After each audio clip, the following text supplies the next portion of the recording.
刚才我们为大家报道的纳瓦尼，他生前是房地产的律师，也就是说，如果他选择跟独裁政权和平相处，苟且偷生，不挑战他的话，还在俄罗斯或者他得到德国政治庇护的时候，他可以有很优渥的生活。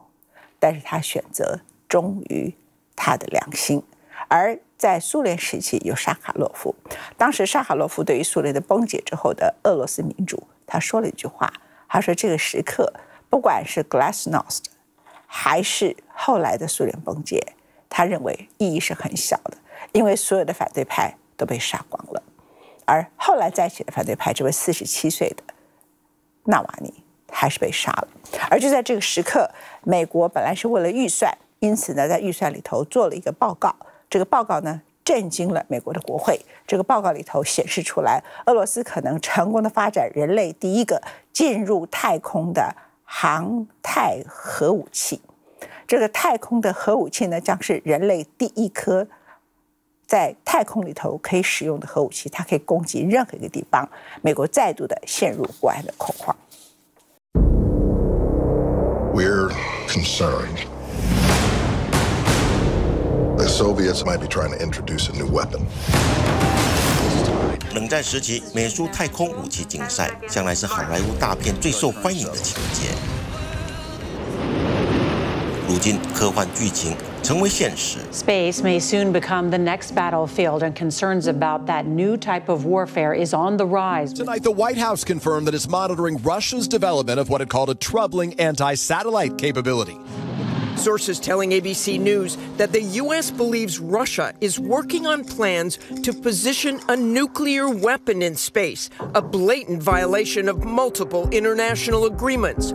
The intended target, not Earth, but the critical satellite circling around it, vital for communications and military operations. 一项附属在950亿美金对乌援助补充预算书中的机密情报，披露了莫斯科当局正在推进的俄罗斯版星战计划。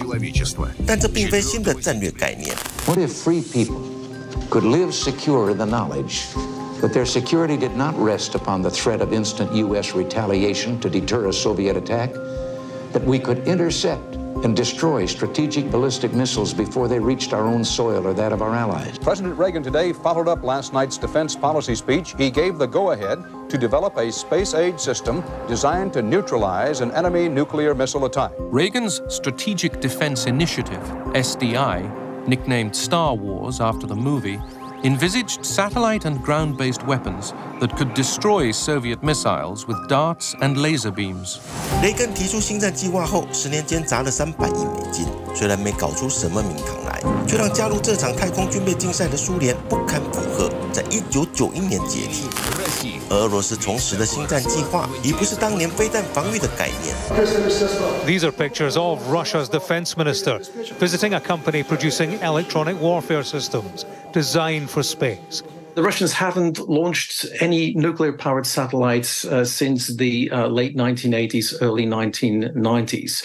But we know there is evidence that they resumed this program about 2014. That is when this top-secret nuclear-powered project seems to have started. Is it a nuclear weapon, a nuclear-powered weapon, or a nuclear-capable weapon? I'm not going to be able to go into any more detail. 美国国安会发言人科比虽不愿多谈俄罗斯太空武器的细节，但他抨击莫斯科违反了1967年外太空条约，在绕地轨道和天体外禁止部署核武器的限制军事化原则。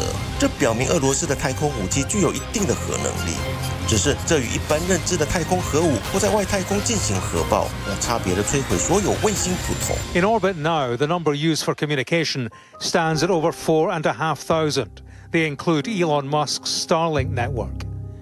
Satellites looking down on the Earth number more than 2,000, including hundreds of military craft. And there are more than 300 navigation satellites, powering everything from maps on our phones to global shipping. The major concern is that a Russian nuclear-powered satellite could use its energy stores to send a pulse of electromagnetic energy, frying the circuits of Western satellites with the aim of leaving Russia's intact. Well, so let me say that there are two scenarios. Yesterday we were talking and focusing a lot on what to me was the wrong description, which was a nuclear weapon in space.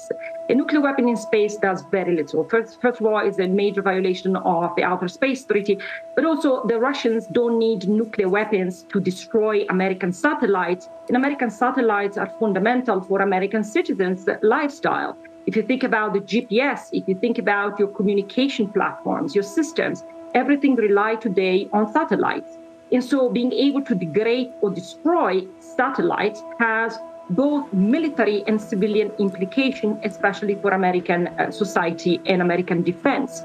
But we are not talking about a nuclear weapon in space. This would not constitute a major technological breakthrough for the Russians. Again, if they wanted to target American satellites, they would do it easily with ballistic missiles.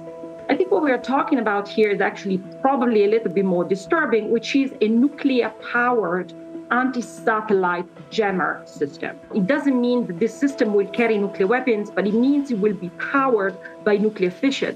And this is important because an anti-satellite technology that is powered by nuclear fission would have a much larger range. So you'll be able to cover a much larger volume of space. It will be able to target and disrupt more satellites at once, and it will actually be able to last longer in effects. So again, we are not talking about nuclear weapons that would fall from the sky to destroy Washington or New York, but we might see a potential disruption of our communication capabilities. Новый российский военный спутник успешно выведен на целевую орбиту. Менее часа назад об этом сообщили в Минобороны. 俄罗斯军方近来不断发射用途不明的军事卫星，被认为与研发中的太空武器有关。尽管这并非毁灭性的核打击，但以美国当前的军事技术，对来自俄罗斯的卫星攻击是毫无招架之力，让这份机密情报的披露冲击美国政界和舆论界。正如1957年苏联率先发射首颗卫星后，在美国形成斯普尼克危机的恐慌。The problem is that we use satellites for communications purposes. We use satellites for intelligence purposes.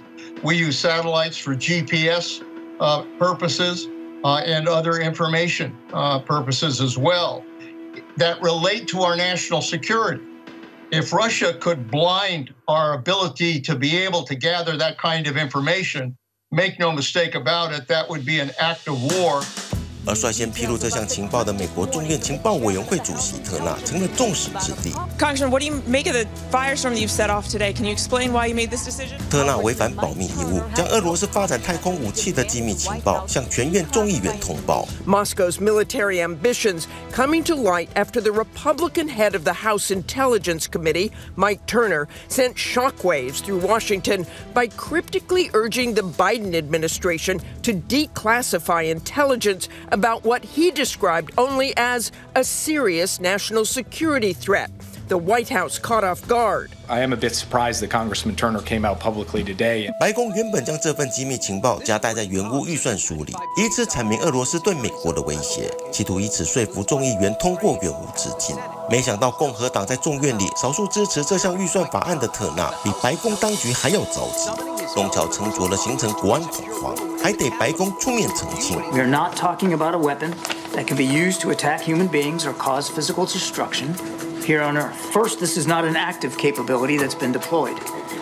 And though Russia's pursuit of this particular capability is troubling, there is no immediate threat to anyone's safety. 事实上，这份情报只是白宫用来推动国会通过原物预算的政治操作，没想到引发轩然大波，还得安抚外界的恐慌。但当前不论军事或民用，什么都得靠卫星的正常运作，让反卫星武器不亚于核武威慑，更暴露了美国在太空防御上的落后。而太空中卫星的攻防已成为军备竞赛的新主战场。